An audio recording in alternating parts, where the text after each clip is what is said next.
Sallallahu Alaihi Wasallam. Dengan adanya Rasulullah yang dunia yang berkaitan dengan surga kita Allah Subhanahu wa taala berada di surga tanpa Rasulullah dan berada di dunia bersama Rasulullah. Niscaya para sahabat Rasulullah SAW hidup di dunia bersama Rasulullah Sallallahu Alaihi Wasallam. Ma'asyiral muslimin, para hadirin, acara yang berkeberkahan ini yaitu acara kham sosok ulama yang karismatik, yaitu Guru Khairul Anwar, yang mana semua kita tahu kita hadir di sini menginginkan daripada nadrah barakah daripada guru kita semua, yaitu Guru Khairul Anwar. Dengan hadirnya kita di tempat ini, insyaallah Allah Subhanahu wa taala memberikan barakah berkat aulia-aulianya Allah. Dalam Al-Qur'an Allah Subhanahu wa taala bersabda, "Ala inna auliya Allahi la khaufun 'alaihim wa la hum yahzanun." Sesungguhnya para aulia-aulia Allah, wali-walinya Allah, ini tidak ada kesedihan di hatinya, tidak ada kekhawatiran di hatinya. Ya inilah aulia dan wali-walinya Allah. Siapakah walinya Allah? Disebutkan lagi di Al-Quran oleh Allah Subhanahu wa ta'ala, alladzina amanu wa kanu yattaqun. Sungguhnya walinya Allah ini adalah orang-orang yang beriman kepada Allah Subhanahu wa ta'ala dan bertakwa kepada Allah Subhanahu wa ta'ala. Para saudara, kita diajarkan oleh ulama bagaimana mengenal iman, bagaimana kita beriman kepada Allah Subhanahu wa taala, bagaimana kita beriman kepada Rasulullah sallallahu alaihi wasallam. Ini tidak bukan lain melainkan daripada perjuangan daripada ulama kita memiliki iman kepada Allah Subhanahu wa taala. Kita memiliki kecintaan kepada Rasulullah sallallahu alaihi wasallam berkat aulianya Allah, berkat para ulama. Kita tadi mendengarkan daripada bacaan manaqib guru kita, yaitu Kiai Khairul Anwar, yang mana manaqib beliau begitu takdim kepada gurunya, beliau begitu sami'na wa ata'na kepada gurunya. Ini yang kita harapkan, ini yang kita dambakan, yaitu menjadi bagian daripada murid-murid Guru Khairul Anwar dan dekat kepada keluarga beliau.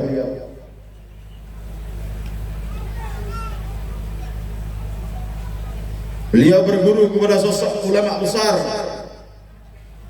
wali min auliyaillah, yaitu Guru Muhammad Zaini bin Abdul Ghani atau biasa disebut Abah Guru Segumpul.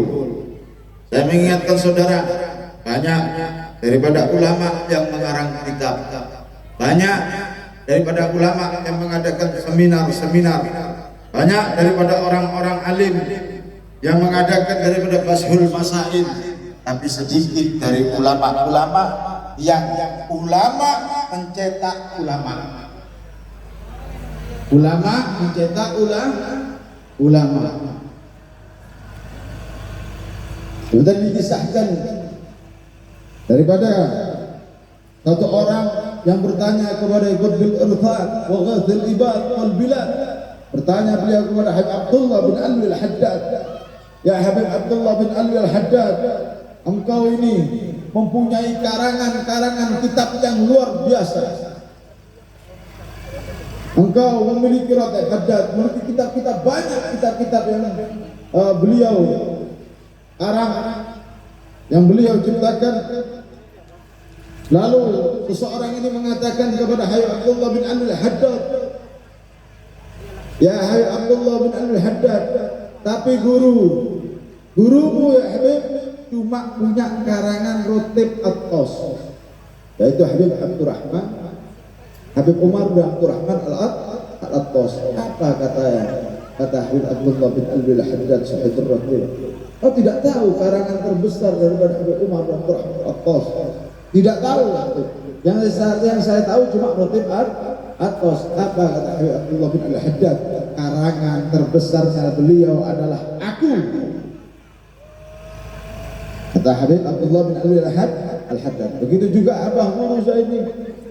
Beliau mengarang ulama-ulama, ditaruhnya di penjuru-penjuru tanah daripada tanah Kalimantan untuk menyebarkan daripada ilmu-ilmu yang dibawa oleh Rasulullah, untuk mengenalkan orang kepada Rasulullah, untuk mengenalkan orang kepada Al-Quran, untuk mengenalkan manusia ini bagaimana mencintai Allah, untuk mengenalkan manusia ini bagaimana dekat kepada Rasulullah, untuk mengenalkan manusia ini bagaimana tahu caranya beribadah kepada Allah Subhanahu wa Ta'ala.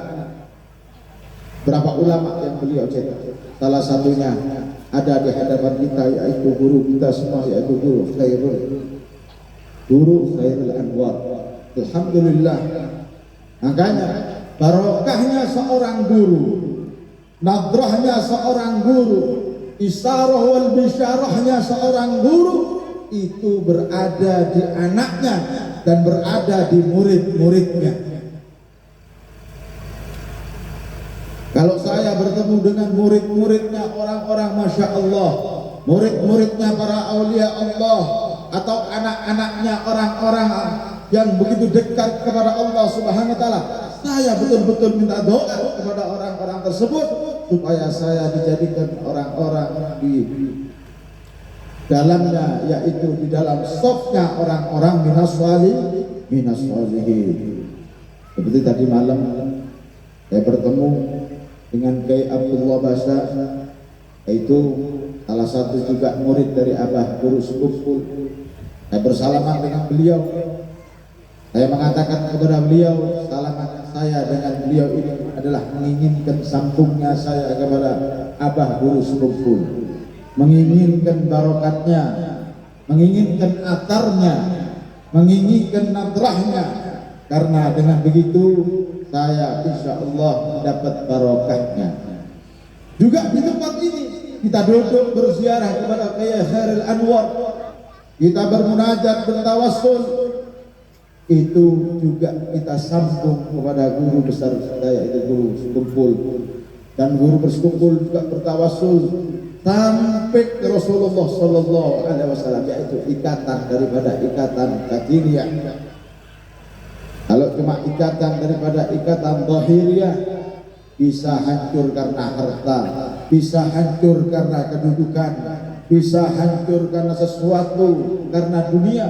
Tapi ikatan batiniyah, ikatan antara guru dan murid ini tidak bisa dihancurkan dengan hal-hal yang berbau duniawiyah, kecuali dihancurkan dengan hal-hal yang bermaksiat kepada Allah Subhanahu wa Ta'ala, ataupun orang itu tidak sejalan dengan apa-apa yang dibawa oleh gurunya, dengan apa-apa yang tidak sejalan dengan Rasulullah Sallallahu Alaihi Wasallam.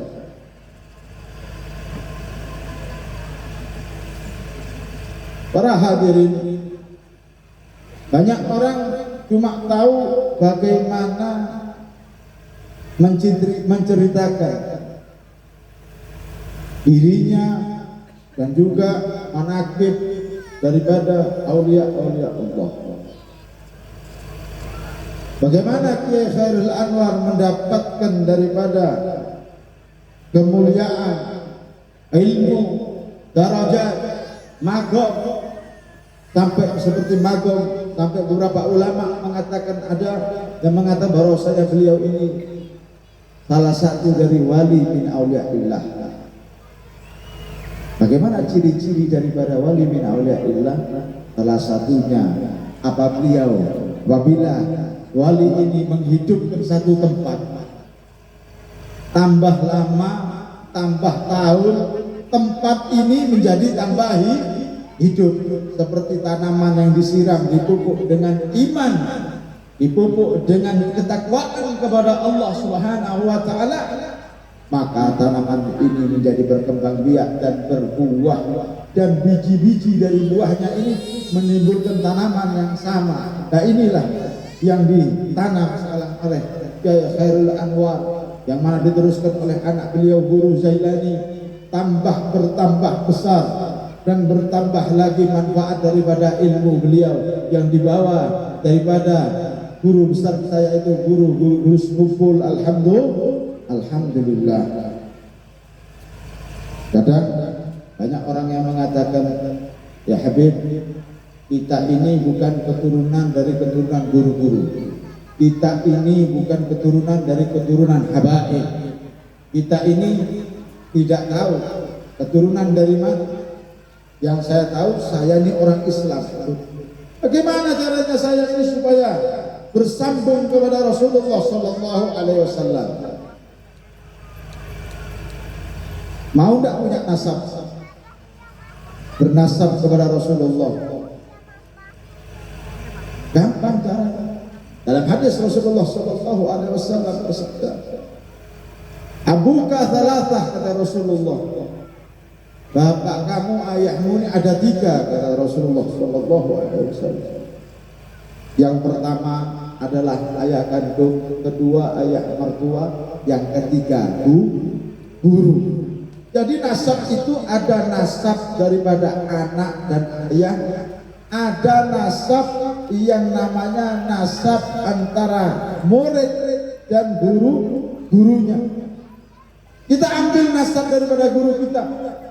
Makanya kalau kita cari guru, nasabnya yang jelas.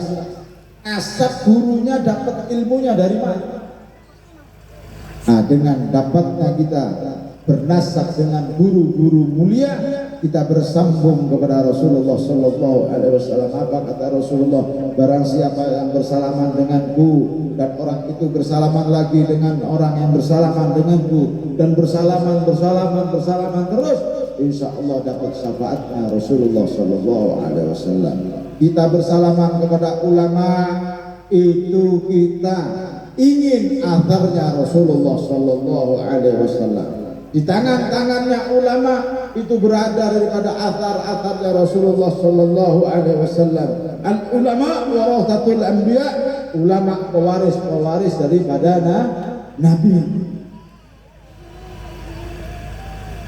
Makanya ulama-ulama kita betul-betul mengajarkan kita untuk beriman kepada Allah Subhanahu wa taala. Jangan sampai kita tidak beriman kepada Allah Subhanahu wa taala. Kita diajarkan daripada hal yang itu namanya malu kepada Allah Subhanahu wa taala, malu kepada Rasulullah Sallallahu Alaihi Wasallam. Karena ulama kita tahu daripada hadisnya Rasulullah Sallallahu Alaihi Wasallam.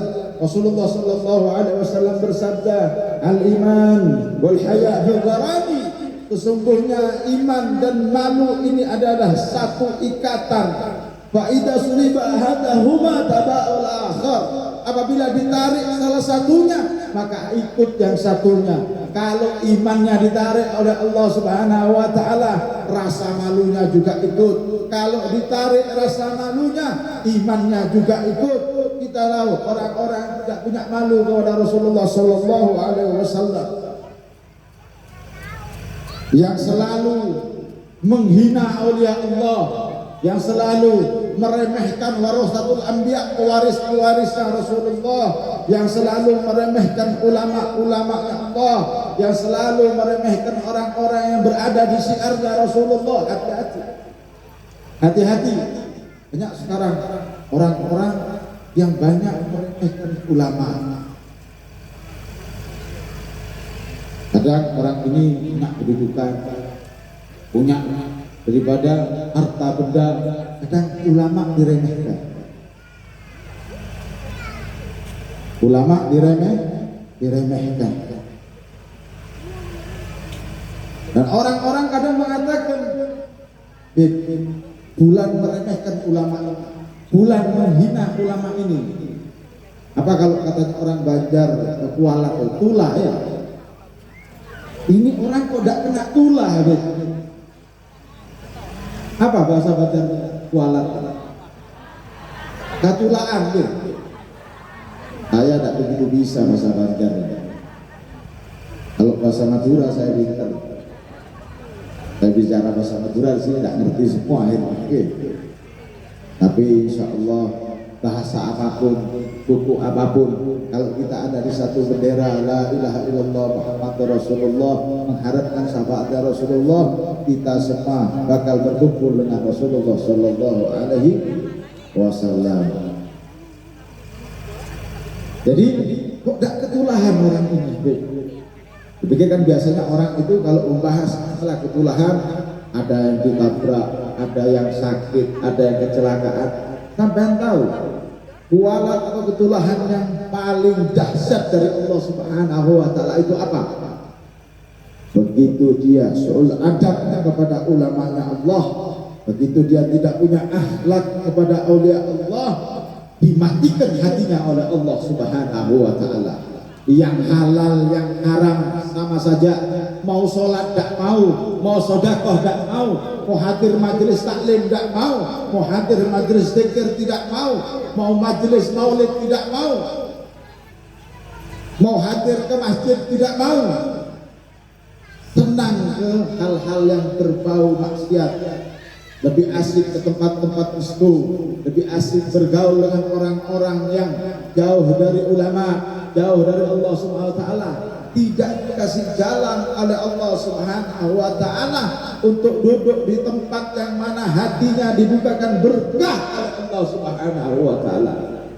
Hati-hati, kalau sudah dimatikan hatinya oleh Allah Subhanahu wa Ta'ala, jangan lagi duduk di tempat seperti ini. Kadang dengar suaranya dan saja sudah kayaknya kesel. Kok tidak mari-mari adzan, kok tidak selesai-selesai adzan. Saya salah mau dengarkan musik di HP, saya mau lihat video di HP. Kalau orang sudah dimatikan hatinya oleh Allah Subhanahu wa Ta'ala, banyak kita lihat saja berapa orang yang menghina daripada aulia Allah. Makanya jangan kaget kalau tidak ketulahan, hartanya tetap banyak, uangnya tetap banyak, kedudukannya tetap ada. Tapi kita lihat bagaimana hubungannya dengan Allah Subhanahu wa Ta'ala, bagaimana hubungannya dengan Rasulullah Sallallahu Alaihi Wasallam. Makanya orang-orang aulia Allah itu tidak lepas dari keimanan kepada Allah Subhanahu wa Ta'ala, ketakwaan kepada Allah Subhanahu wa Ta'ala. Apa kata Rasulullah SAW? Ya ibni Adam, atik robbaka tusamma adilan, wala ta'sihi tusamma jahilan. Anak putu Adam, anak cucu Adam, kata Rasulullah SAW, bertakwa kau kepadaku, bertakwalah kepada Allah, maka engkau dikatakan oleh orang-orang yang berakal, wala ta'sihi, dan jangan bermaksiat kepada Allah Subhanahu wa Ta'ala.